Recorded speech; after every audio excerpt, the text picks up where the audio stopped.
All right, what a way to mark a 10-year anniversary as CEO.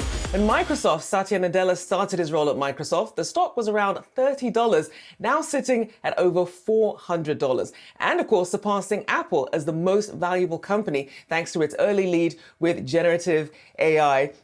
And Akiko, when you think of what's happened under his tenure here, I mean, including things like supercharging their intelligent cloud business to generate almost $90 billion in the last fiscal year, it really was something that a lot of us couldn't have predicted. I'm sure if you gave a lot of people $1,000 10 years ago and they had to pick between Microsoft and, say, Apple, their bet probably would have been on Apple. But then, of course, enter, their supercharging of the cloud and, of course, generative AI as well. Yeah, it's worth going back to 2014, Rachelle, because Satya Nadella followed Steve Ballmer, who you could argue was a much flashier CEO. And there are questions about who Satya Nadella was, whether in fact he could take this company and really supercharge it, as you've said. $300 billion is what the market cap was when he took over.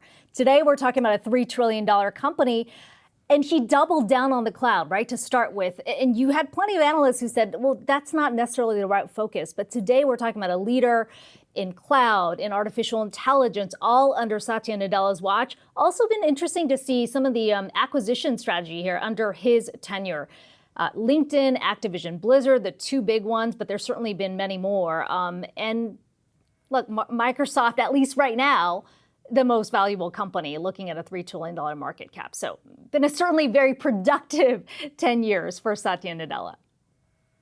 I mean, when you think of the legacy he's going to leave by especially getting out in front with OpenAI and generative AI here, I mean, he certainly left his mark here. I would consider his iPhone moment. It's a game changer. Yeah, and it all started with him focusing on the cloud first, right? I mean, that sort of really changed the trajectory for Microsoft. But again, focusing on this because Satya Nadella just marked 10 years as CEO of Microsoft.